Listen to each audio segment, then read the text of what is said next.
welcome to the Wednesday, April 7th meeting of the Great Neighborhoods Committee. My name is Malcolm Graham, member of the Charlotte City Council representing District 2 and chairman of the Great Neighborhoods Committee. We're starting a little early today, so morning is where we're still at, so good morning to everyone. And I'd like to take the opportunity to introduce my colleagues on the committee, starting with those who are virtually, which I think is just about everyone. So we'll start off with the members of the council for their introduction. Good morning, Braxton Winston, Vice Chair.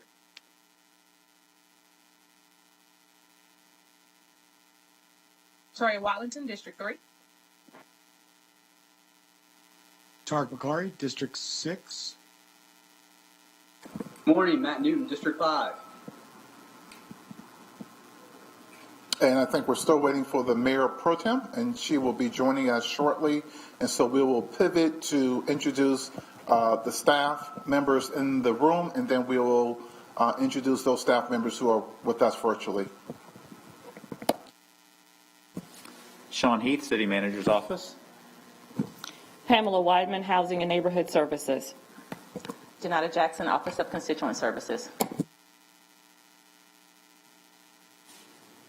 And those staff members who are virtually with us. Good morning, Taiwo Java. Go on, Alicia. Alicia Osborne, Plan Staff. Jane Taylor on Housing and Neighborhood Services. Allison Craig, Deputy Planning Director. Taiwo Java, Planning Director. I work for Alison and Alicia. I know that feeling, Ty, trust me. So we will get right to the agenda. A short but impactful agenda item for this morning. And so we'll turn it over to our Sean with the City Manager's Office to provide a overview of today's agenda, and then we'll get right into it. And Ms. Wyman will introduce the first topic for us. Thank you, Chair Graham. We have two items on the agenda today. First is the non-residential building code update, a topic which has come to this committee twice over the last few months. Today is an opportunity to receive an update on community outreach, as well as receive staff recommendations for updates to the building code itself. The second item on the agenda relates to the 2040 comprehensive plan, in particular a number of referral questions from the mayor, with one question related to anti-displacement of relevance to this committee. Pam, jump into the first topic if you like. Thank you, Sean, and thank you, Chairman Graham. Not to be repetitive, Sean has done a great job of overviewing the agenda, so I would simply introduce Jane Taylor to talk about the first topic on the agenda, and just to remind the committee that if you are comfortable and inclined, our goal today is to get action, for you to take action so that we can move this on to the full council for a public hearing on the 26th, and then a council adoption on May 10th. But again, let you hear the presentation, and to the extent you're comfortable, that is the desired outcome today. Jane, I'll turn it over to you.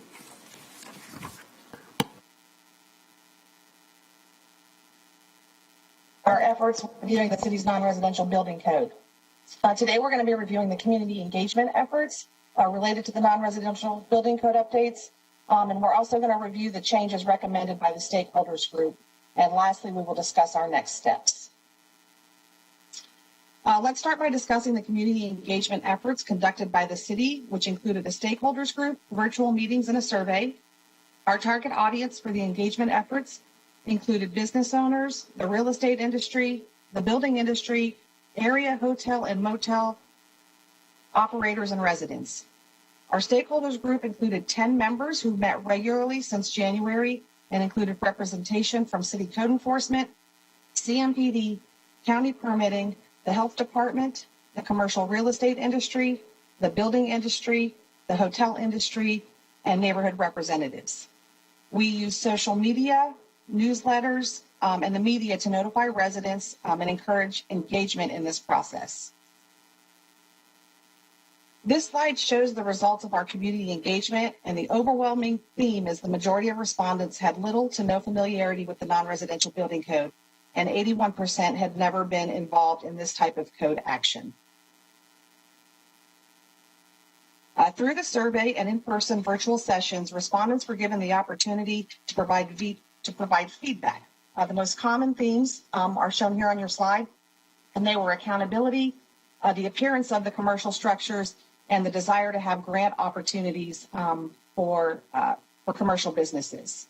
So they are really looking for resources so that these buildings can remain in their communities and be in safe and substantial condition. The stakeholders group reviewed the ordinance and were recommending the following changes to the civil penalty and standards of fitness. An increase in the civil penalty from $500 per day and $50 each additional day to just a flat fee of $100 a day. The stakeholders considered several approaches to this provision, and there was a lot of discussion given the current state in our community. There was concern around a significant increase in the current penalty and how that could impact businesses that may already be struggling financially. There are 6 standards of fitness that are recommended for change to the current ordinance. The first one is clarifying language related to life safety systems by adding smoke, fire, and carbon monoxide detectors or alarms. Upon inspection, if staff identifies a deficiency with this provision, we'll work with the Charlotte Fire Department to address the violation. The second standard is to add new language for requirements related to breaker boxes. And this just helps us better ensure that our electrical requirements are met and that our buildings are safe. We'd like to add the requirement that all doors be operable. We already address windows, and we feel like it's appropriate to include doors as well. We'd also like to clarify language related to structural deficiencies by adding specific language for rafters and joists to clarify that requirement. We'd like to clarify the language related to interior maintenance by adding requirements for wall and ceiling coverings. This will allow staff to require wall and ceiling covering to be more consistent with the housing code and the requirements for dwellings. And this is specific to where residents are living in an extended stay situation. So we wouldn't ask for this, we would not cite this provision if we're talking about a commercial building where it's designed the rafters to be showing and those types of things. This would be used specifically for our hotels, motels, where somebody is using it as their dwelling. And then we'd also like to add language that requires cooling systems that are already installed to operate in the manner in which it was intended. This would not require the installation of a new HVAC system. It would just require the upkeep of the current system. And so our next steps are, we are hoping today that we'll get committee action and we'll vote this out to full council. If that happens, then we would move on to April 26th and we'd hold our public hearing, which is required for any changes to the ordinance. We would then look to come back to council on May 10th for our council adoption. And then we would use the time between May 10th and July 1st, if it's adopted, to train staff and update our case management system. So I know that was probably pretty quick. Are there any questions? Thank you for the presentation, and I'll ask the first couple of questions, then I'll open it up to the committee members. One, going back to the fee or the penalty being $100 per day begins the day after non-compliance. Could you talk a little bit more about that? Because again, I think $500 was low. I think $100 per day is low. And I'm not sure that's getting people to comply where it hurts, which is their pocketbook. And so help me understand the thinking for doing that. So, Councilman, this was the hottest topic of conversation in the stakeholders group. And there's a lot of concern about just the financial state of people today with businesses and the pandemic. And city staff, where we fell was that we wanted it to at least meet what we are requiring of the housing code, which is $100 per day. We felt that if we went below $100 or we left it as is, that would be inconsistent with the changes we made to the housing code back in 2018.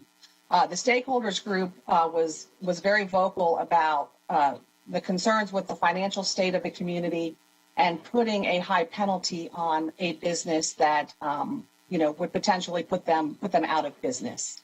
So as a group, and again, we covered the whole gamut as far as city staff, county staff, the real estate industry, the building industry, and the hotel motel industry. So where we fell was the $100 per day. So this would include commercial properties like convenience store with a gas station and, I mean, That's correct. Any business that is not considered dwelling in the city of Charlotte would typically fall under the non-residential building code. There are some hotels and motels that don't fall under it if they're regulated by the health department. But basically, anything that's not a residential dwelling or an apartment or multifamily would fall under this ordinance. let's narrowly tailor the conversation to those that are located in our corridors of opportunity, those strip malls that are haven for crime, and other things that would be considered a public nuisance from a crime and public safety perspective. So what type of consideration was given, and because I think that was the nature of the initial inquiry from me as well as Councilmember Wallington. So what type of consideration was given to that narrowly tailored example that I just kind of outlined for you? So that was a specific example that we discussed in the stakeholders group. One of the challenges with this ordinance is that it's the minimum standards of fitness. So there are businesses we have addressed along our corridors of opportunity, but based on the enabling legislation and what our standards of fitness are, a lot of these businesses typically don't even rise to the level of reaching the civil penalties. So, for example, we inspected the property on Beatties Ford Road, up where the arcade is, and I think there are 5 or 6 actual businesses in that strip mall, and we only found a handful of violations. So we found some cracked glass, we found a hose bib that was leaking, we needed to have a cover replaced on an electrical box on the exterior of the building. We saw an electrical cord, an extension cord in the convenience store. So all things that are very minor that were fixed relatively easily. So we never even got to a point where we were issuing a civil penalty on that business. So how do you work in conjunction, not knowing that these aren't building conditions, the request for services for, and this may not even be a code type, so it's almost like a gray area, where this commercial property, and I'm talking in general now, I'm not picking on that Right. particular property, where a commercial property on a corridor that has numerous requests for service from a crime and public safety perspective, bordering on the line of a public nuisance, what's the relationship between your office and CMPD, and what type of conversations were had as relates to CMPD being more involved, and should they have not been one of the stakeholders that you outlined it earlier in your presentation, or were they? CMPD was a stakeholder in the process, and we work pretty closely with them through the NEST team, and that's the Nuisance Enforcement Strategy team that CMPD heads up. We're one of the agencies that is involved in that. We try to keep the lines of communication open. When they have a business that they're struggling with, they can make a referral to us. We will address it from the NRBC standpoint to see if we can address any standards of fitness violations. And we'll also hit it from our nuisance perspective, so our health and sanitation ordinance, where we can address the exterior violations.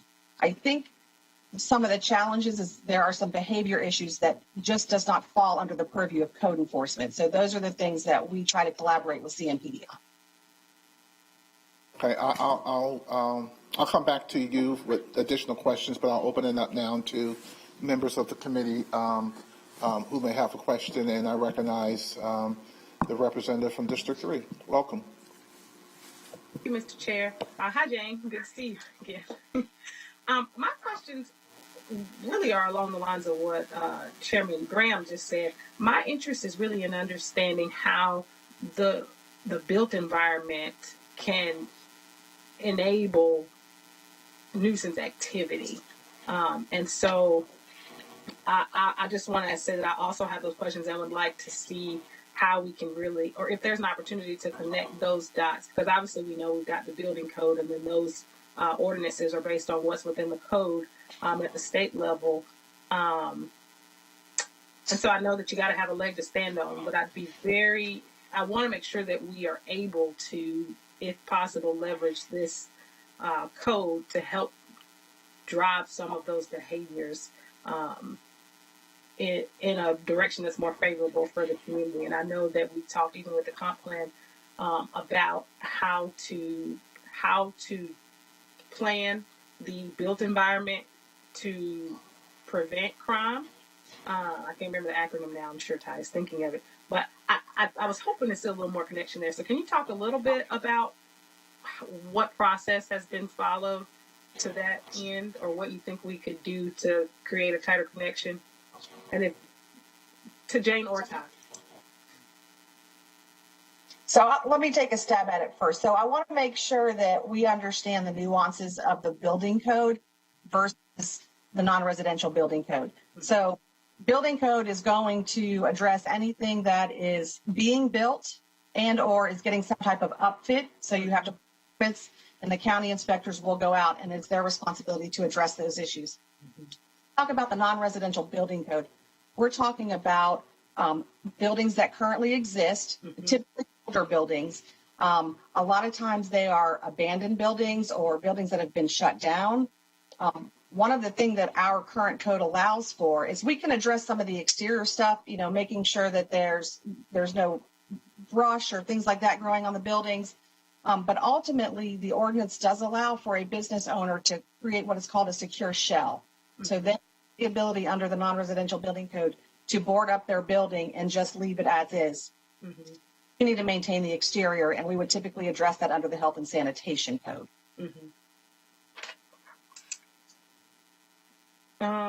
Okay.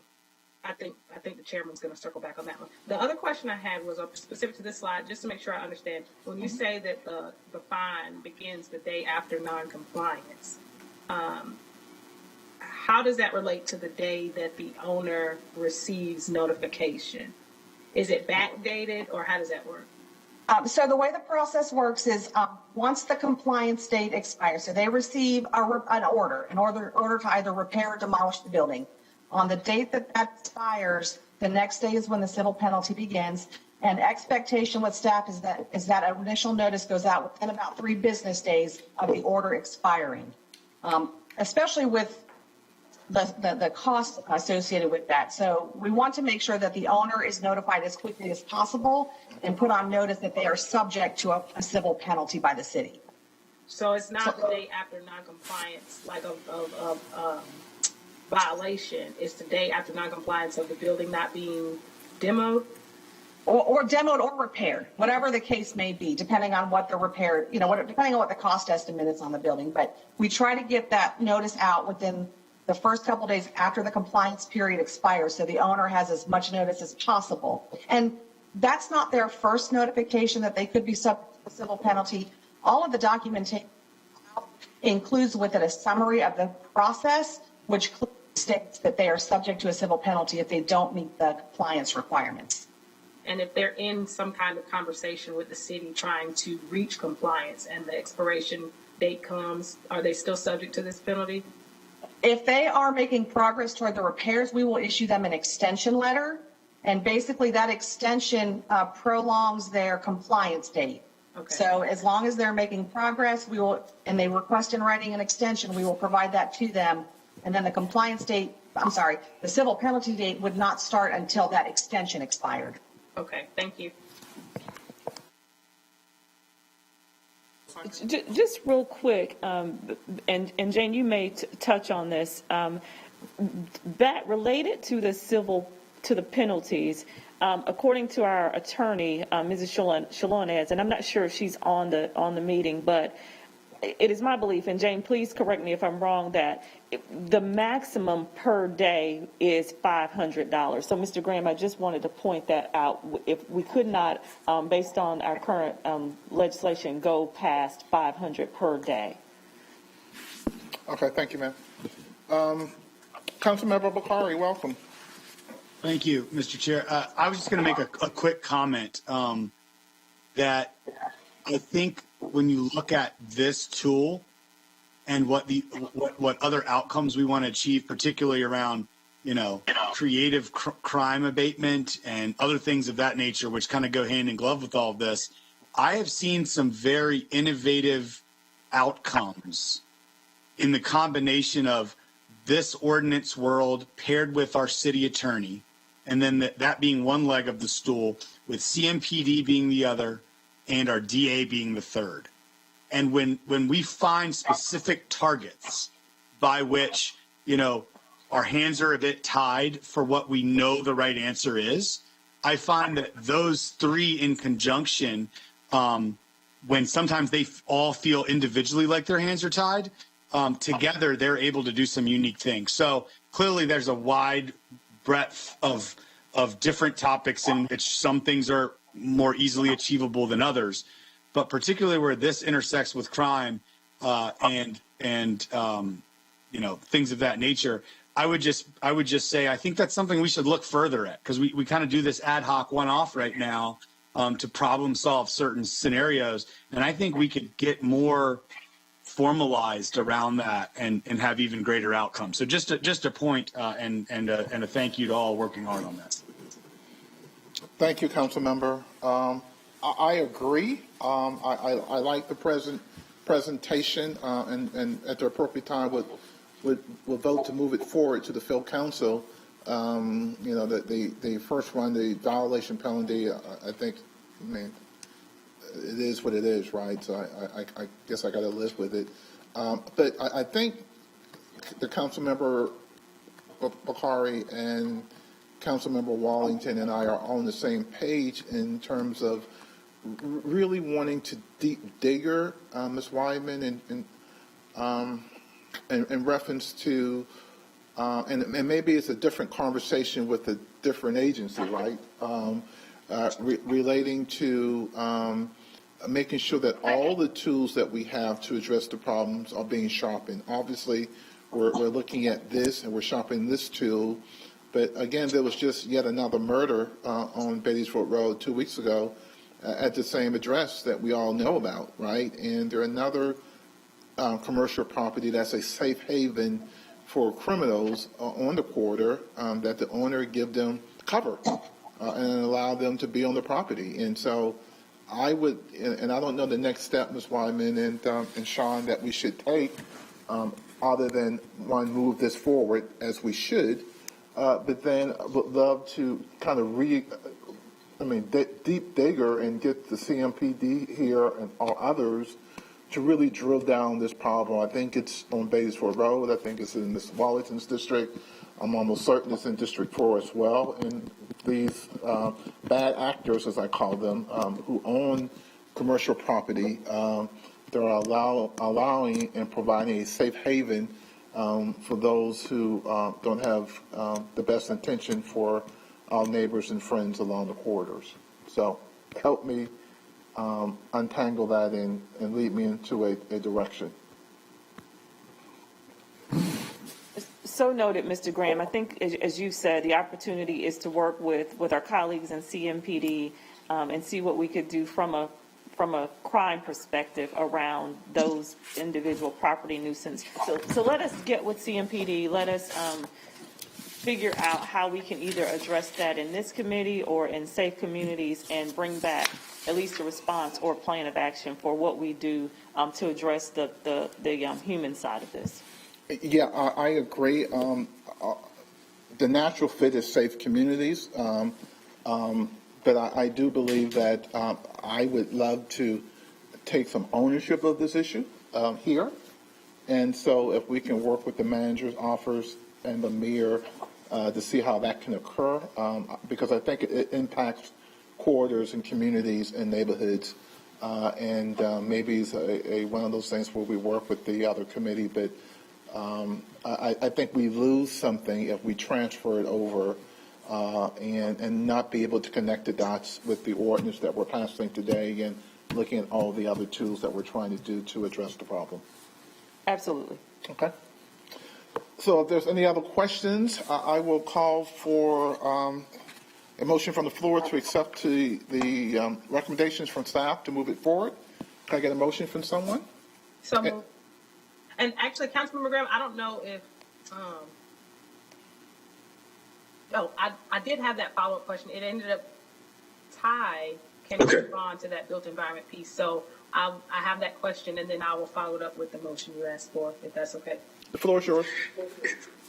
Yes, so what Councilmember Watlington is referring to is under goal number 5, I believe, on safe and equitable mobility. And we talked about crime prevention through environmental design, CPTED.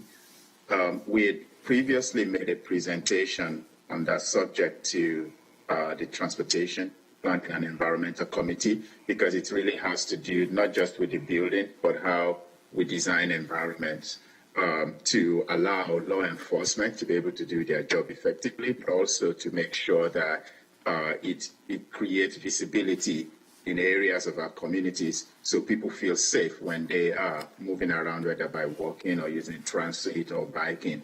So there's an objective, I believe, in our goal where we say we're going to leverage the CPTED principles, and we can build on that. But it did not have to do with specific building, but like Councilmember Watlington said, just generally the built environment. So if this conversation takes place here, I can have a conversation with Sean and Pam and share the presentation we've made with TAP previously and see how we can combine that together to a future presentation to you. Ms. Wyden? And the only other thing I would add to that is it's probably a good opportunity to cross-collaborate with our ED partners as well, Ms. Dotson and her organization, around understanding what the CEPTED security grant opportunities are currently in her department, and if there's an opportunity to expand on those. So there may be some existing tools in place to Ms. Watlington to do what you just said to help with the existing built environment. So let us circle up with Ms. Dotson and get a better understanding of that as well. And I think that goes perfectly with the drag racing component that we talked about on Monday, and how do we help property owners fortify their parking lots and things so that they don't become an attractive place to conduct these drag racing events. So I think it all goes hand in hand. So with that, Mr. Chair, I move these recommendations forward to full council. Can I get a second? Second, Mayor Pro Tem. Would like to welcome the Mayor Pro Tem to the meeting. Thank you. She's been here for a while, so I'm sorry I didn't recognize her when she first appeared. So the motion has been properly moved and seconded. All in favor, say aye. Aye. Should I do a roll Aye. call? Watlington, yes. It's been so long since I've done this. I'm sorry. Let's do a roll call. Graham, aye. Winston, No. Bakari, Yeah. Iso, Yes. and Wallington. Yes. That is moved, and we'll move it forward to the Phillips City Council. Next on the agenda, we'll have a committee discussion on the Charlotte Futures 2040 Comprehensive Plan. Before we get things started, I will provide a little context for the discussion, and then I'll turn things over to staff. The Charlotte Future 2040 Plan is an overarching vision of how the city will grow over the next 20 years. It addresses key growth challenges around housing, transportation, environmental, arts, and culture. But at its core, it is aspirational, advisory land use plan that guides how we think about growth and development. Many of the growth and challenges that our community faces today will not go away, but will be intensified if we aren't innovative in finding impactful yet equitable solutions to accommodate new growth while providing quality places for people to live, work, play, and do business in our community. Today's discussion is about how we make the plan better by making sure in the process residents in vulnerable communities are not being displaced as a result of the plan policies. So we want to have a robust discussion around ideas. Key relevant ideas may be missing from the current draft, will then be incorporated in the revised draft of the planning, knowing that we may learn more a year from now or 2 years from now than we know today. This work will evolve over time, and the plan is envisioned to evaluate on an annual basis and updated every 5 years. So let's not make perfection be our benchmark, but allow the goals within the plan to guide our discussion and to advance innovative ideas in the community. And now I will turn it over to staff to kickstart the conversation. Thank you very much, Councilmember Graham. I think that's me. So, but Alicia Osborne is with me today. But what I'll do is just to kind of walk you through the process and then turn it back to you, Councilmember Graham, to facilitate your conversations. So we know where we are in the process with regards to review and adoption of the plan, ultimately leading to June of 2021. Next slide.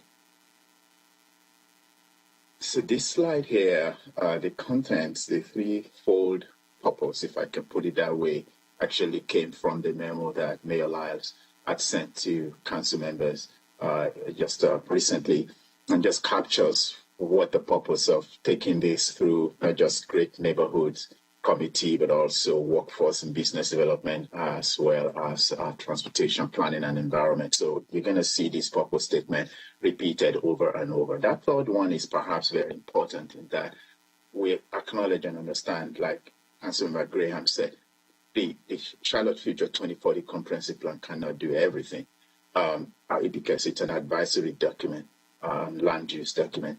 But there are programs and policies that can actually be reviewed or researched for consideration independent of the plan that can make the plan better and stronger and help it to be able to accomplish its purpose, but they may not necessarily reside in the plan itself. So that's part of the purpose. So we definitely will be taking notes today and also during your upcoming town halls to make sure what exactly those programs or policies are that may not necessarily live inside a comprehensive plan, but could live somewhere else that are just as important if you want to accomplish our overall goal. Next slide.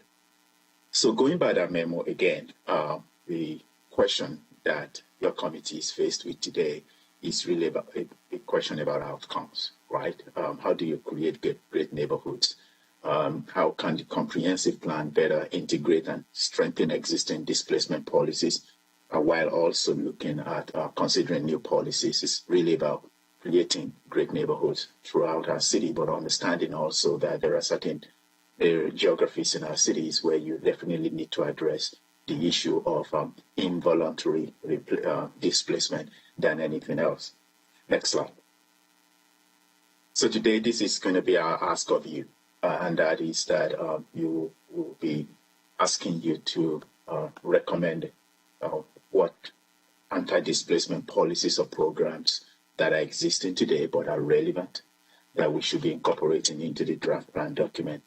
But also, there are other new policies and programs that can protect vulnerable communities from involuntary displacement. Notice that I used the word involuntary twice. The comprehensive plan distinguishes between voluntary and involuntary displacement, and that involuntary displacement is really what we're focused on in terms of how can we really look at existing policies today or programs today and new ones that we can consider. So we will be listening to you as you make some of those, generate some of those ideas that you recommend we take forward into the next draft of the comprehensive plan. Next slide. When we talk about what exists today, especially with regards to affordable housing, there's a lot. And the comprehensive plan did make reference to a lot of them, but did not necessarily go into the details because all of them and more actually reside in some other documents that either council has taken action on in the past or they're ongoing. Obviously, one that all know very well is the Housing Trust Fund. The comprehensive plan made reference to that and how that can really strengthen home ownership.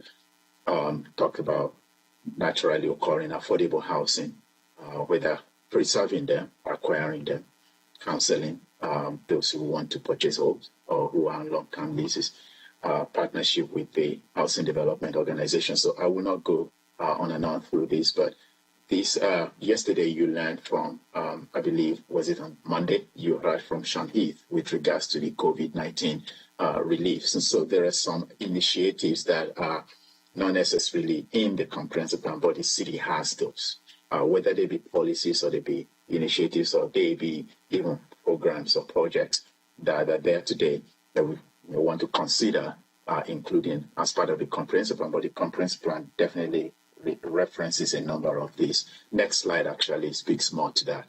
On the next slide, everything that you see today on that slide in bold indicate programs that we have that we continue to, push forward or advance, and that's included in the comprehensive plan.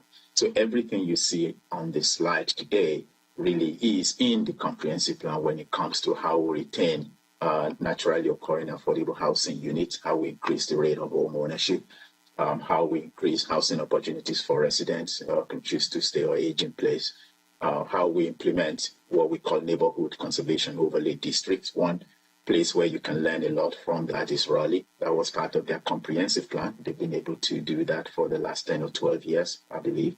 That was something that we've been discussing prior to the comprehensive plan starting, but which we moved forward into the comprehensive plan, understanding how important it is in this conversation with regards to displacement, incentivizing development of affordable housing in new developments, but also how do we potential for increasing housing trust fund allocation. So all of these things that you see on your screen right now today are plan policy highlights. The ones that are in bold are what we have existing that the comprehensive plan actually incorporated as at today in the plan that you have in front of you. Next slide.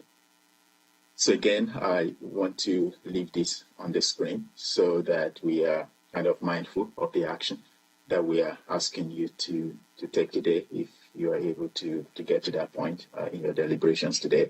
I'll leave this on and I will turn it back to Councilmember Graham for your discussions. Thank you.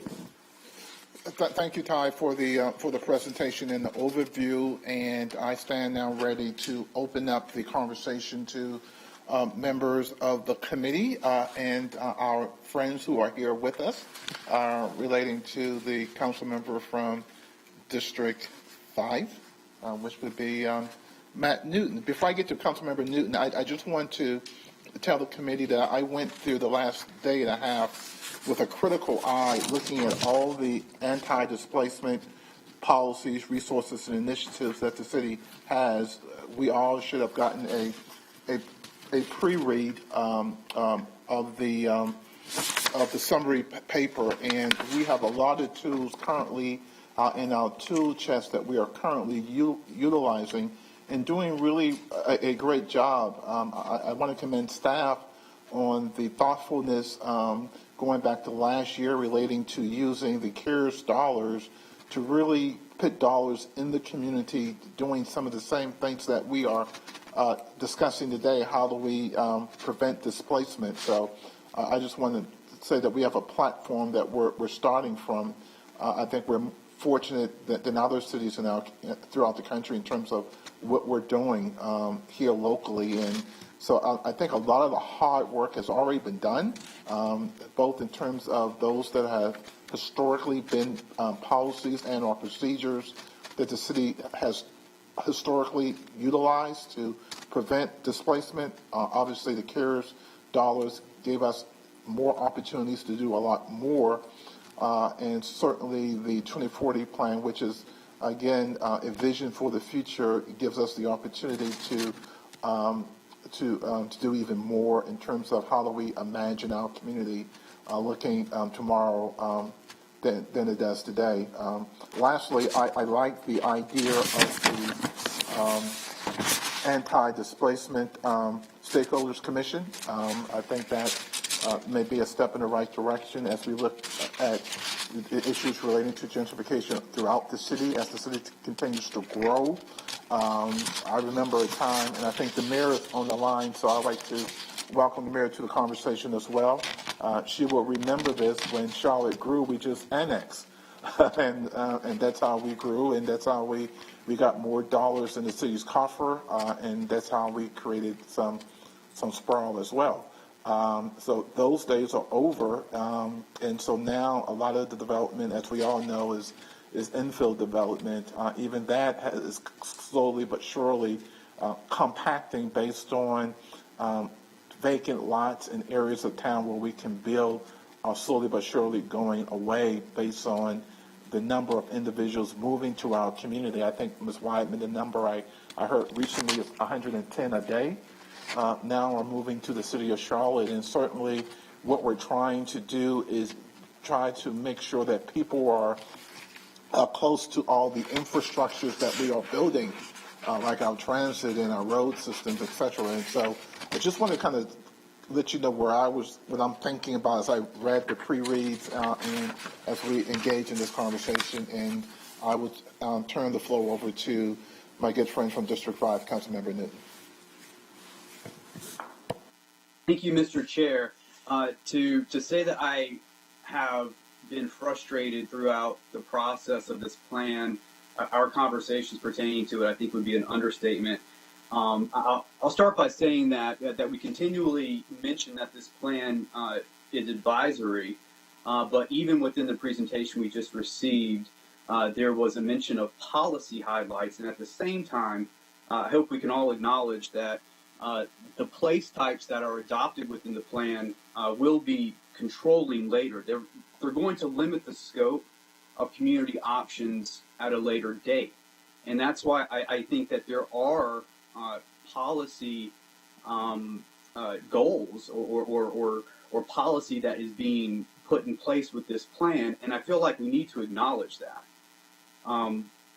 I don't know if I'm really hearing that much is changing within the text of the plan. I mentioned that, and I've said this before. It would appear as though we continue to try to put a square peg in a round hole on this. We can all acknowledge that there are areas, if not one in particular, area of the plan that is flawed. And instead of fixing the flaw, we keep talking about ways that we can create programs to address it at a later date. I just can't wrap my head around the wisdom in that. We talk about programs to address what we, once again, can all acknowledge is a real threat within this plan that would create gentrification in, displacement, I guess is what we're calling it, right? But it's gentrification in underserved, marginalized areas. We talk about affordable housing initiatives. We raised by, I think, a magnitude of 2 to 3 times. We raised our affordable housing bond request. Thankfully, the voters saw fit to pass the $50 million bond twice, and yet we still can't keep up with our affordable housing crisis in our city even today. And we're talking about a plan here that would greatly expedite, in my opinion, that crisis. CBAs, I've heard a lot of talk about CBAs, but it's my understanding that we can't force developers to come to the table on these CBAs and work out agreements with neighborhoods. Understanding, I guess, the precarious nature of these programs, how we're already falling short with them, I just don't understand why we wouldn't fix the flaw in the plan before passing it. And I guess jumping to this assumption that we're somehow going to fix it later with programs. Frankly, and there was a really fantastic email conversation that I've been following between council members, and one of the points, that I think I raised, and I just wanted to raise it again here, is why we don't identify areas we know are susceptible to those flaws within the plan and just create a carve-out or an exception for those areas in the plan, rather than rolling the dice and gambling that somehow the programs that we're talking about, which frankly, once again, have not been somewhat successful even up to this point, are going to fix the problem later. But I mention all of that to talk about the issue of gentrification that I know we're all concerned about. But there's another issue that has just gotten no airtime, has been completely lacking within the conversation altogether. Once again, something that's greatly frustrated me. and that is how this plan, it's a one-size-fits-all approach, and how it's going to impact areas beyond what we have identified as the last mile.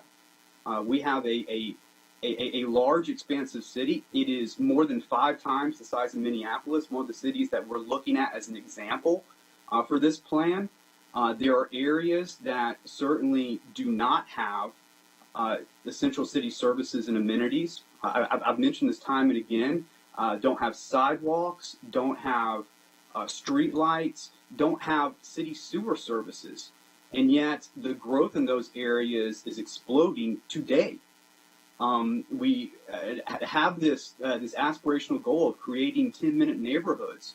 Mr. Chair, you said we want to make sure that we're incentivizing growth close to infrastructure, but there are plenty of areas where no infrastructure exists whatsoever. And to make matters worse, there aren't even plans to address that, let alone funding for those plans. And to say that we're going to be putting the cart before the horse. There was a gentleman that said this in our hearing, stole my line. Actually, I don't think he realized it. But we're talking about in these areas beyond the last mile, putting the cart before the horse, and we don't even have a horse, right? That's what's going on here. The subdivision growth. We're not talking about that in these areas beyond the last mile, where once again the infrastructure, as you mentioned, Mr. Chair, does not exist. The jobs do not exist. I don't understand how that is a formula for creating a 10-minute neighborhood. And frankly, the idea that, and this is what I've heard this in community meetings, that we're just going to figure that out later. We're going to allow it to happen and figure that out later. It's unacceptable. It's unacceptable. So I'm having a lot of difficulty certainly wrapping my head around this idea that we're going to program our way out of this. We're not going to address the flaws and create carve-outs in this plan before we move forward with it. And we're going to leave areas that are already experiencing explosions of growth in a way that is completely unsustainable. We're going to leave them on their own, and if not anything else, expedite that growth. I can tell you, I get contacted by developers very often about ways that they can upzone. At least, so when I talk about areas beyond the last mile, my frame of reference certainly is the Far East. I know that the Far East is not an exception here. I know it's not unique. I know that these problems exist elsewhere. And from the standpoint of the Far East, I get phone calls very often about ways in which where developers are asking me how they can go about upzoning in those areas. And I tell them, the amenities aren't in place today, let alone, once again, the plans or the funding for those amenities to accommodate the growth that we're seeing today, let alone upzoning. And I just can't, I don't know how we can say that would not be encouraged here if we're talking about the ability. I don't think that developers, they will be creative. I think they will find ways. If they can make some more money, they will find ways to do it. And in this instance, we haven't had a conversation at all about subdivision growth and the ability for developers to come into areas where the amenities don't exist and put in subdivisions of duplexes and triplexes, creating a sustainable situation. That's all I have to say right now, and I'll leave it at that. Those are my frustrations, and I hope that we broaden the conversation to include subdivision growth in areas beyond the last mile. Mr. Newton, I want to thank you for your comments, and they're noted, but I also want to kind of note the narrowly tailored instructions that the committee members were charged to do today, which was to recommend to staff any anti-displacement policies or programs in the draft document and consider new policies and programs. So our charge today is narrowly tailored to that, understanding your wide variety of concerns relating to the plan. And so I had to get off my chest.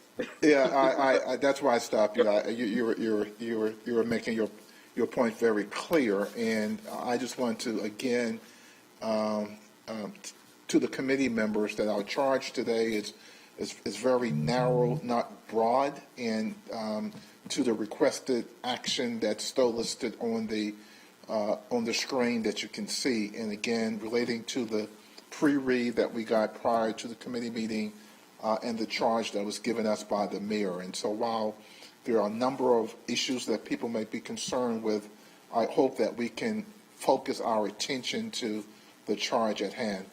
And I recognize my colleague from the 3rd District. So a couple of things. Firstly, I appreciate the work that has been done. I know this is a big task, and I know that we are still in the middle of figuring out what we want this comp plan to look like. I recognize that right now we're discussing a particular component of it. However, I hope that does not preclude us as council members from doing our duty to review this plan in committee, which I believe was the intent of the delay in voting. And so while we can talk about what the particular motion may be, I just want to make sure that we don't miss the opportunity that we did set aside to have these conversations as committee members to present to council. To that end, I did want to go through a couple of quick things. Let's say quick, a couple of things as it relates to the neighborhood components in the COP 2040 plan. So I'll begin. So as far as the 10-minute neighborhood goal, particularly the 1.6 public investment, I just wanted to underline here the intent to have ownership options, especially near public investment. I know we've talked a lot about that, and I know that there are quite a few of our programs that are tailored for retention of home ownership, and I think that there's some work we can do, even as it relates to our housing trust fund, to make sure that we are mobilizing those dollars. I think we've done a great job in defining a priority, and so I think the next step is how do we actually create or enable realistic use of those dollars so that we don't have them set aside but not be put to work. So I just want to lift that component up. I really would like to see some stronger language as it relates to public investment and ownership.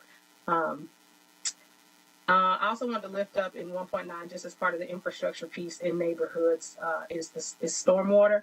And that corresponds, I think, to 1.18, and I'm on page 100.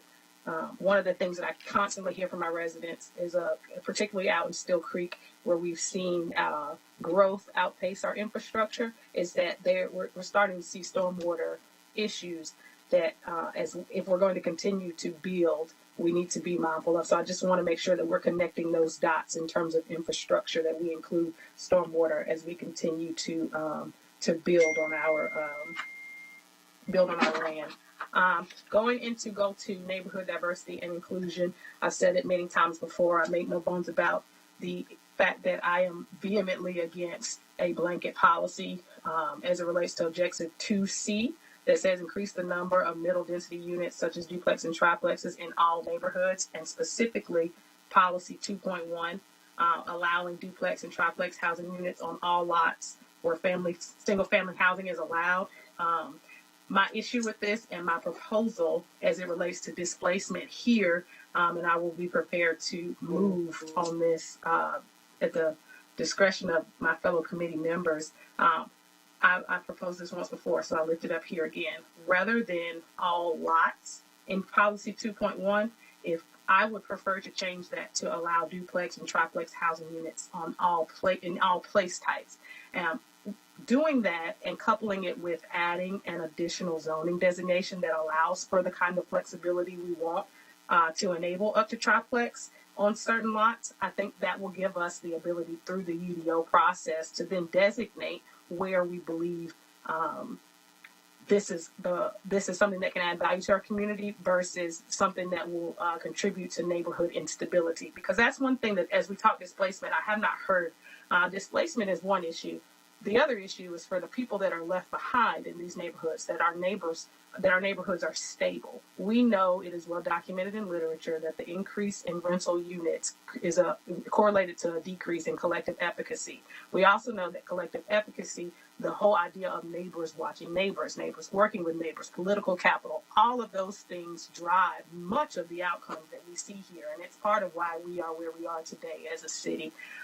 And so with that, I think very simply as it relates to displacement and as it relates to neighborhood stability, we've got to be stronger in our language around ownership. And I really would like to see us rethink our, not only the priority that our policies set, but how we can beef those policies up to increase our impacts. For instance, our down payment assistance, and I'm sure Pam probably has these numbers if we ask her.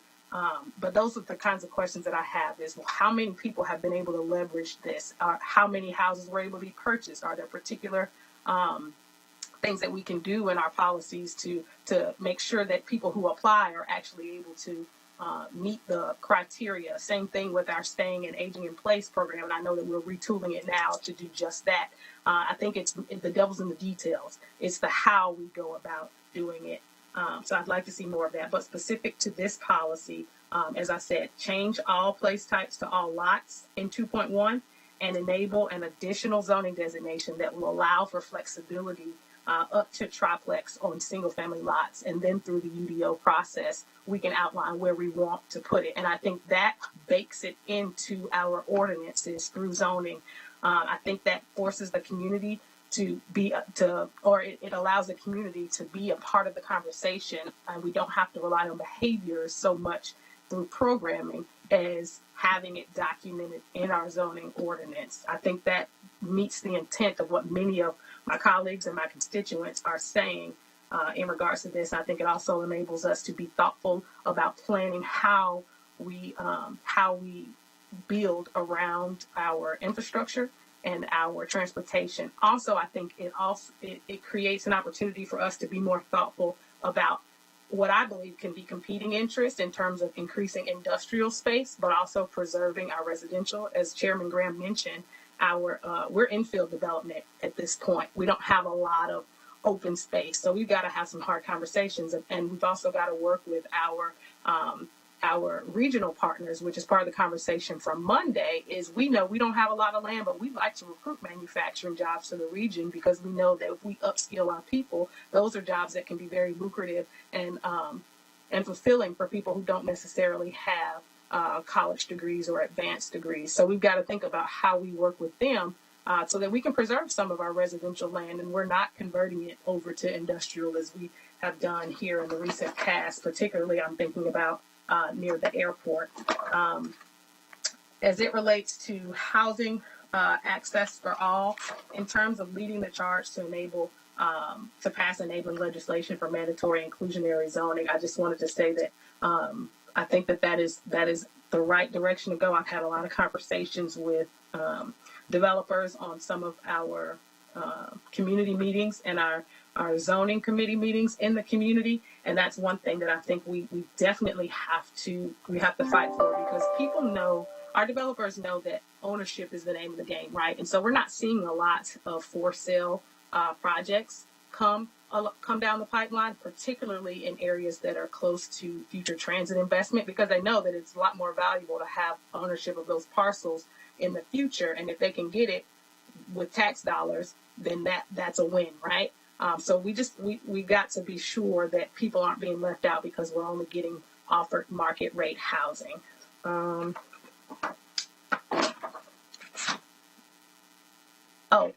I did want to point out too, in terms of 3.17, supporting the creation of affordable housing through strategic acquisition.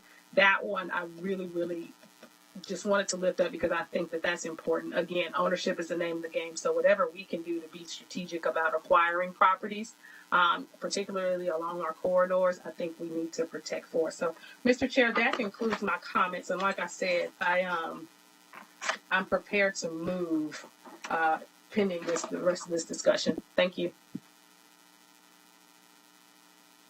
Thank you, Council Member Wallington, and I took notes, and I'm going to try to paraphrase it if I can. Ownership option near public investment, basically stronger language in 1.9, that our growth is outpacing our infrastructure relating to stormwater, 1.18 on page 100, neighborhood diversity, all lots versus place types, additional zoning requirements, neighborhood stability, making sure that down payment assistance, aging in place, all those programs are more strongly worded to make sure that our neighborhoods are stable. Increased development around infrastructure, supporting inclusionary zoning as a part of a legislative agenda that we ought to do that. And lastly, a more targeted emphasis on ownership and acquiring property from the city. So, Just want to make sure on the all lots versus all place types, that is per policy 2.1, changing all lots to all place types. And I'm proposing the addition of a zoning designation that allows for flexibility on single family lots. okay. Yeah, thank you. Ty, you got all that as well? Ty? I'm sure we're getting this. Okay, all right. Mayor Pro Tem, welcome. Thank you, Mr. Chair. Let's see. I think I'm going to just respond first to Ms. Watlington with my comments, because that sort of plays into some of my, well, first let me ask a question. I wanted to ask Mr. Newton if he could, in very few words, just tell me what his position was again on community benefit agreements. Were you for or against them as they are presented now in the comp plan? So it's my understanding that community benefit agreements are frankly a moot point here. They are agreements are private that need to be voluntarily entered into between the community and developers. And frankly, there's really no incentive for developers to do that, but for their desire to influence the opinions of elected officials within the context of a rezoning. What we're talking about here. Are you in favor of keeping them or taking? Oh, I'm sorry. Are you in favor of keeping them as is or taking them out? So I don't see any downside in keeping them, but I don't think that they achieve our goals. And I don't think from the standpoint of addressing the concerns of the community, we're talking about duplexes, triplexes, and all single family development throughout the entire city. There would be that would all occur by right, wouldn't it? So what incentive would developers have to come to the table, work out arrangements with the community if they can go ahead and build whatever they want by right in the first place? Okay, right? That's all I needed to know. I understand. So my feeling on community benefit agreements are that you're exactly right. This is kind of moot in here. It belongs in the category of aspirational. And I think, and Ty and I have talked about this before, that I really think we have to just kind of reword or add a paragraph in the in the plan that really spells out that we acknowledge some things are aspirational, either because they're not allowed by law, current state law, or things like a CBI, community benefit agreements. Those are really those are done on a case by case basis. Generally, they really involve when there is a public benefit being requested, i.e. land or money from the Housing Trust Fund or a TIG, TIF, and anything like that. So I don't see any danger in leaving a CBA in there as it's referred to. But I do want to point out to council members, we have CBAs in this city. They're just not called CBAs, right? There are, and they happen, sadly, they happen mostly in the wealthier parts of town, where you've got very well organized land use committees in a neighborhood group that knows how to get their neighborhoods organized. In the case of South Park, basically the CBA, and somebody might have to mute there. The CBA was rebuilding all the stormwater up Colony Road and putting sidewalks in on Barclay Downs. That's basically a CBA.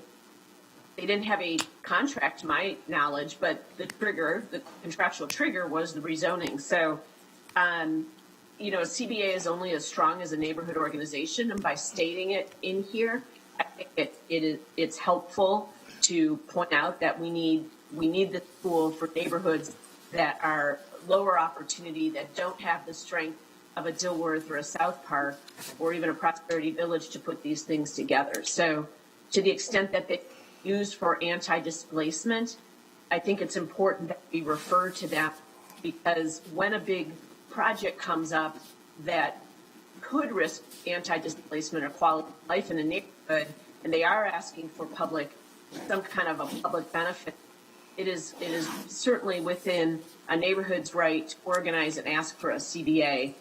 However, you know, ultimately, because we're talking about a benefit being approved, it's going to come before council, I would think. So that's when the decision really gets made, as far as I can tell. So correct me on that if that's not right. No, Mayor Pro Tem, you're correct. Okay. So the other things that I really wanted to go back to Ms. Watlington's points, because I think she's really on to something good. But my question would be, if there was if we changed 2.1 to say all lots, from all lots to all place types, would that then mean that it would have to be rezoned if they want to put a duplex or triplex in there if it was not a corner lot? So every neighborhood could ask for that. But then to me, I'm not sure it really changes anything. And the developer would incur the extra cost of a rezoning. So I think somewhere, maybe Ms. Watlington, I just haven't understood it properly.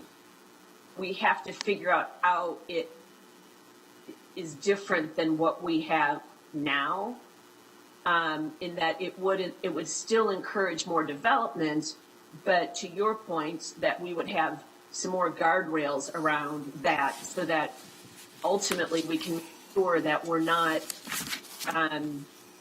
hurting the neighborhood that are going to be the targets for this redevelopment sooner than later. Knowing, of course, gentrification's coming, but do we really want to make sure that our tools are not exacerbating that problem? So I wondered if Ms. Watlington could address that how this would in effect be different than what we have now, given the cost and time of rezoning.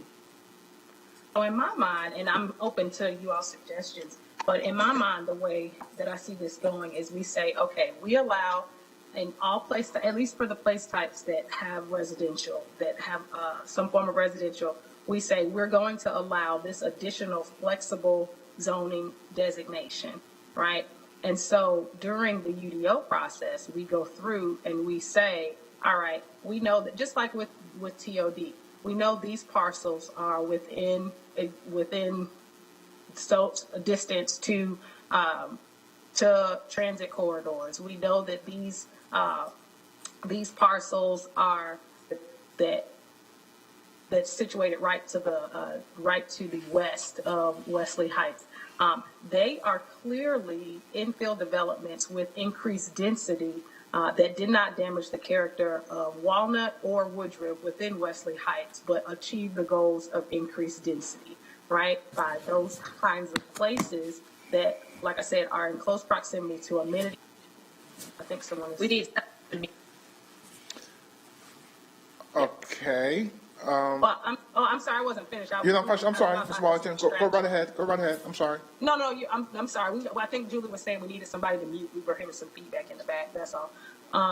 Yeah, so we would go through then during the UDO process and identify those places and put that designation there. And then developers would know, yes, I can come here and do this. They already know, to your point, on corner lots that meet the minimum lot requirement, they can do these, that they can do without having to go then through the process of creating all of these programs to try. Between the two of you, between all of you, but let me quickly jump in. Yes. Best types mapping, which is really community effort, not something we want to do. We don't. That's why we said upon adult, because unless you have that conversation in the place types mapping, it will be difficult for the districts. It will be difficult for us to translate them into the districts. Intent is that we don't stack the deck. I don't want to say it's in our neighborhoods, and then in the UDO process, based on what the community said, we can. That's what I'm saying. We would enable that extra flexible zoning designation. So yes, absolutely preserve community's involvement. But my intent is to say that we allow the community to tell us where they want it, rather than saying we're going to do it everywhere before they ever get to the table. Because that, I think, is fundamentally the pushback we're getting from the community right now, is that decision is being made for us ahead of ever coming to the table. And so in so much as it would preserve the process for the community to be able to come, and then we enable this additional designation through the UDO process, so we can deliver what the community actually wants. That's my intent. So thank you for that clarification, Ty. Okay, I'm going to grab the steering wheel, but I really wanted to. Mayor Pro Tem, are you done? I just have one more quick question. Yes, ma'am. Is there, really for Ty, is there a legal designation between a duplex and a townhouse that would, if stated, would end up being more units for sale instead of units for rent? And that's my last question. Okay, I think this is where I may need Allison's, if Allison is on. But I do believe that, yes, you can. What we cannot do in the comprehensive plan is to set a policy that advises as to what you can sell or what you can rent from developers. We're not able to do that. However, though, I do know that the condo association has a position that if you can actually sell a unit legally of a duplex or a twin home, you can sell it. I believe that we do have something in the comprehensive plan that right now only applies to quadplexes, where we say that an incentive for building a quadplex is if you have one unit of affordable housing with it. I believe we might be able to do the same thing for a duplex, not just a quadplex. But I'll let Allison jump into that because of the conversation she's had, if she's on. I'm on. Thank you, Ty. Okay. Yeah, so the path to home ownership for whether it's a duet or duplex, triplex or triad, I know there's a lot of different terminology out there, can go either through a sublot process or it can go through a condo association. I talked to a developer this morning trying to just understand why they would choose one path or the other, and it was really informative. And I believe the easier path that they have right now is to do a condo association and then provide a landscape easement so that you have full rights to build a deck or put swing sets or whatever that's adjacent to your unit. I found that there may be some things that we might need to modify in our regulations to help improve the ability to do the sublotting process. And so I need to get more information from staff on that. But there are a couple different ways that you can pursue. I was saying there's nothing, we can't require or deny whether you want to have for sale or for, for rent. But I think there are some things that we can put in place to make sure that the path to ownership is there and be able to potentially even help people pursue that. Okay. All right. Mr. Chair, I have a couple of questions too.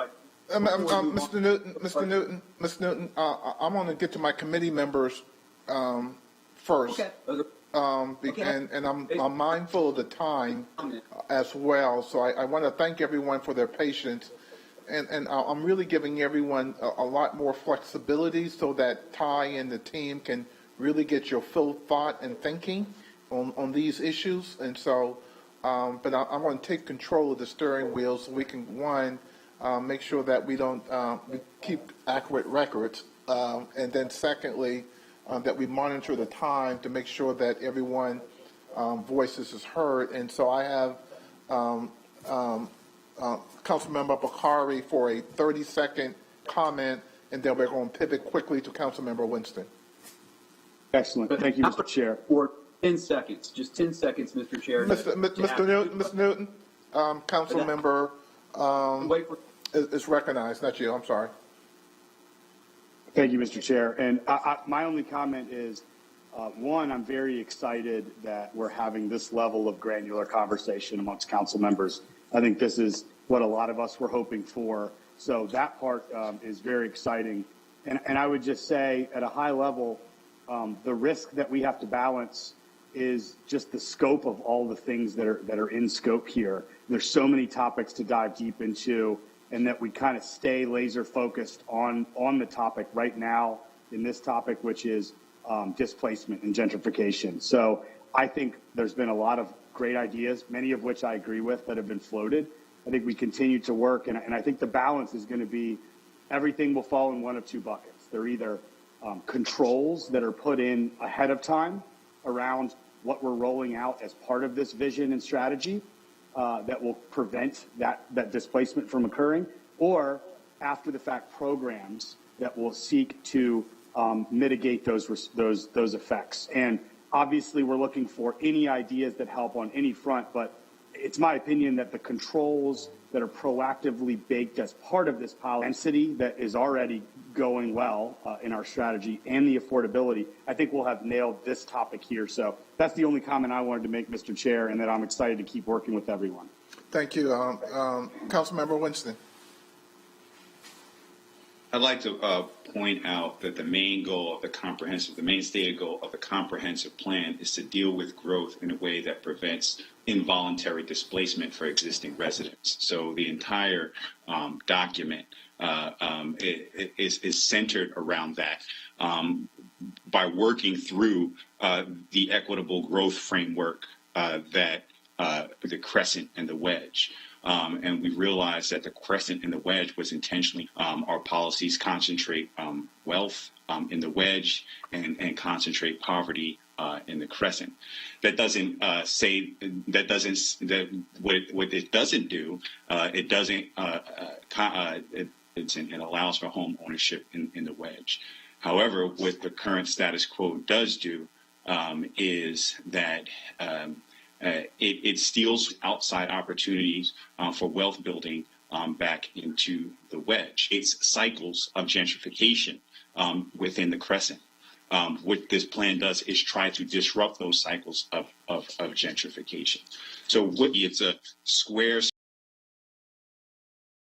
So I do believe that this plan is optimized to deal with growth in an equitable fashion. If you look through this cover to cover, it sets up a toolbox for future council members and future community members to draw from over the next 20 years and to revisit and rework. I would move that we adopt this plan the way it is and skip to the important work of the next steps that I think everybody wants to do. Everybody's talking about putting a cart in front of a horse or anything like that. This is the right step. This is where we need to be. We need to adopt this, and we need to start the work that starts to address some of the concerns of the community. Thank you. Very well said, Mr. Winston. So everyone has spoken at least once. We do have a 1:30 budget meeting, But one of the comments from before, I did have a quick question, Mr. Chair. If I could ask a quick question. Yes, you can. Councilmember Newton, you're recognized. Thank you. Thank you so much. So when it comes to community benefit agreements, certainly we have a decision making. So whenever there's a benefit in front of us, we can make a decision upon that. But in by right development, we can't. And this would allow a lot of by right development that could lead to gentrification. But I had a question for Councilwoman Watlington.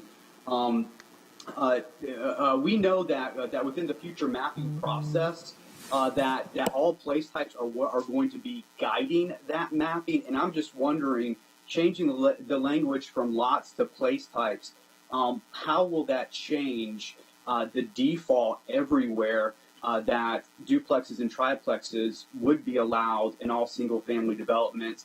And I understand that the goal, your stated goal is a zoning designation that allows for more flexibility, But if the place types control any guide all decisions moving forward anyway, how does changing it to the place types, which have that limiting default in the first place, how does that change or accomplish that goal? How does that change the plan or accomplish the goal that you were mentioning? So in my mind, by saying that we're going to allow that in all place types, it creates a policy foundation that we can then build our ordinance upon. Versus saying it here, to me, we're really leaning in on the UDO by designating lots in any way at the policy level. And so to me, what that does is it takes that preemptive decision off of the table, and it says we are going to allow these kinds of parcels in our place types, and then that creates an opportunity for that discussion to happen during the place typing, which then creates the foundation for the UDO, is how I'm believing it. My intent is simply to take out this preemptive decision making ahead of the community granular level of doing the place types, and then to be followed by the UDO. So I think that this particular line is leaning way too far into the work of the UDO. So that is how I see the difference in approach. It's by putting some language in there from a policy standpoint that says, yes, we do want to look at creative ways to increase density on lots that are going to be designated for single family. But what I'm trying not to do here is create a blanket policy that we cannot walk back in the later stages of the process. So create the place type piece that opens up the discussion during the place typing conversation, the place type mapping conversation, and then creates a foundation from a policy standpoint to create that designation in the UDO. That's how I was viewing it. I would disagree. That in so doing, you also broaden the scope of place types so that there could be areas or a place type that would allow for single family without duplexes and triplexes where we know the community is vulnerable and marginalized. All right, Ty, if you can jump in there, Ty, please. Yeah, quickly. Again, I really wanted to mute myself all through your conversation, but I also need to steer you in the direction of what I know is technically possible. And unless you have a policy direction, it's going to be very hard to achieve anything. So what you're saying about place types, I get it. But without a policy direction in the comprehensive plan itself, what you've just done is to punt this conversation into place types mapping. And that's not advisable. That's what I will advise you, that's not an advisable thing to do, because then the second thing is you then have to go into the comprehensive plan, and everywhere where we talk about all lots, we have to start changing some of those things to reflect place types, and that is not a technical advice I will give you. So we can think through this again, but if that's the direction you want, that we keep this down the road into the place types mapping, and you're willing to, to work with the community at that point in time when there will be a whole lot of, I can tell you, it's not going to be as pleasant if we do that. But again, that I will let you make the decision that you want to make. I'm just putting that out there that you should be aware of that. Unless there's a policy direction, which again, I said is an advisory document, in terms of policy direction that it gives us. Unless we have that, it will be very hard to have that conversation during the place types mapping. But I will yield to your decision as committee. If I may respond, Chairman Graham. Yes, you ma'am. Okay, I just wanted to say, Todd, so thank you for reiterating that. That is exactly what I intend to do, and I recognize that it is an admin effort, but I don't think that the other answer is to say we're going to create a policy that, for me, as the District 3 representative, the vast majority of my community members are telling me they don't want that direction. That, to me, is the bigger loss to save administrative effort or technical effort rather than to commit to do the work so that we get the outcomes that we want. So, yeah, I think the mayor had her hand up. Madam Mayor, welcome. Thank you. I just wanted to say that, Ty, in response to that, the question for me would be, if you've heard what the committee's interest is doing, how do you make it happen? And so what you want to do is listen and hear. You're hearing the policy direction, and this is the first of several meetings, I'm sure, around this, and I think this is going to be an issue for the staff. And then, again, one of the things that we talked about is trying to get this done in a way that we at least have some idea by June that we can approve something. You know, the idea of having the plan redrafted, I'm not so sure what format that takes place, as long as we have the policies that are going to guide the overall next step. So I just want you to think about, how do you accomplish what the committee is interested in achieving? If there's a way to do that within a draft, or what would be the instrument to do that? So just my thinking is that we shouldn't lock ourselves in like that. Well, Madam Mayor, I think we're thinking along the same lines, and I was asking, where do we go from here from this discussion? And I think that Councilmember Wallington and others have made great points, and I think we captured all those points. Certainly, I'm pretty sure that Ty and his staff has done so as well. And so, do we need a formal motion, or do we rely on Ty and his staff to react to what they've heard in a second draft? So since Tark and you and Julie, who are the committee chairs for the entire review of this, I just wonder what you guys would think that would be more consistent as every one of these opportunities comes up to suggest these are the ways that we want to change it. My thinking would be put together, have some understanding that the committee agrees to it. I don't think it requires a formal motion, because I think that you want the staff to come back, but to say this is what your interest is in getting it done, and having the staff bring back the way to do that, and then the vote to send it out to the council, complete council would be my suggestion. But you've got the other two chairs with you. This is the first committee. You've seen how it works, and it seems to be working well. So I would ask, what if this is seeming to work, then let's figure out a way to give this work to the staff, tell them to come back with something that's actually possible for a motion and a vote. Yes, that's what I was going to suggest. Yes, and I think that encompasses everything that Councilmember Wallington has outlined. I think we've captured that as well as others. And so if staff could react to that in the second draft, and I think if all the committees kind of do the same type of thing, then staff can, once all the committee meetings are done in the town halls, then they have an opportunity to really kind of sit down in a comprehensive type of way, react to what they've heard first and foremost at the committee meetings, and then, also through the town halls. Committee members. Mr. Chair? Mr. Bakari.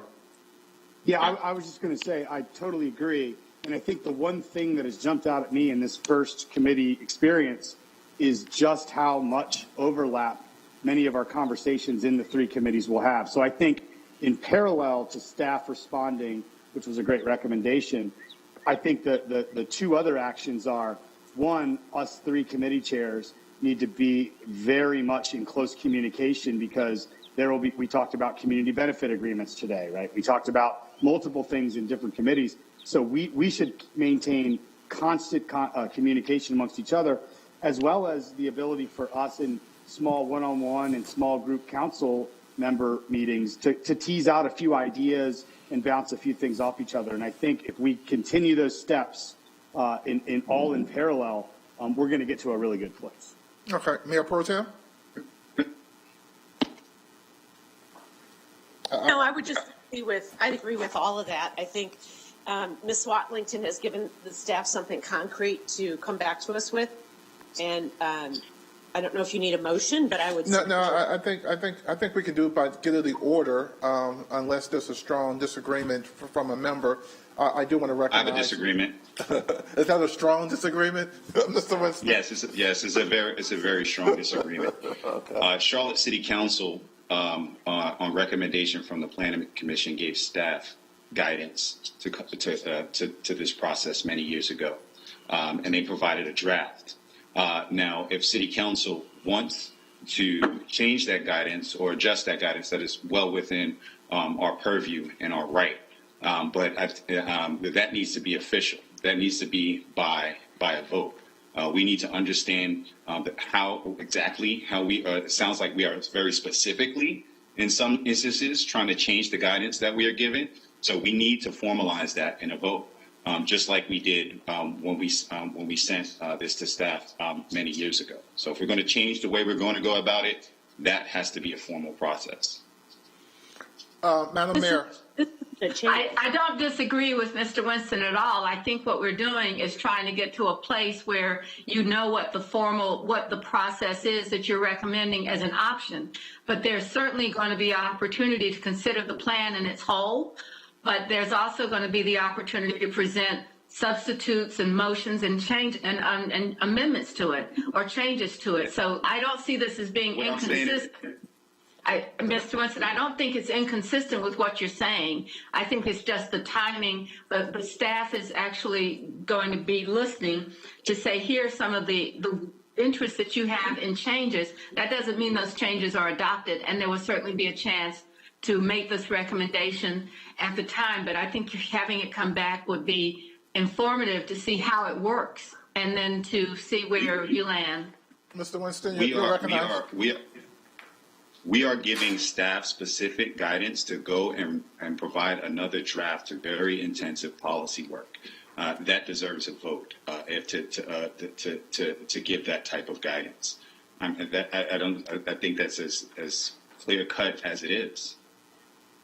So I understand what you're saying, but I think that we didn't give them guidance to do this. We asked them, listen to what you've heard, the interest that has been expressed, and to come back with something that works within the framework, the plan, which will then be voted on. So out of the committee. But exactly what you said, we gave broad guidance for staff to go and do work. Now we're giving very specific guidance around, and that broad guidance came from a motion and a vote. And now we are giving very specific guidance to amend that work. So that definitely should be moved and seconded and voted on if we're going to change that guidance. I have to, Mr. Graham, I just have to say I don't think we're giving specific guidance when we say we have an interest in this as an option. I don't see that as specific guidance because it's not written down. It's not something that you could vote on unless you're actually going to vote. I think the motion or the agreement or the head nodding was to say, okay, staff, this is what we'd like to know more about and tell us what this means. But if you see it on the chair. We have a history with head nods. So I'm going to take the steering wheel now, right, and drive this thing home. One, I think this last 3 weeks was about reviewing the document as currently submitted. And the reason why we delayed was to give the public and council members an opportunity to react to it.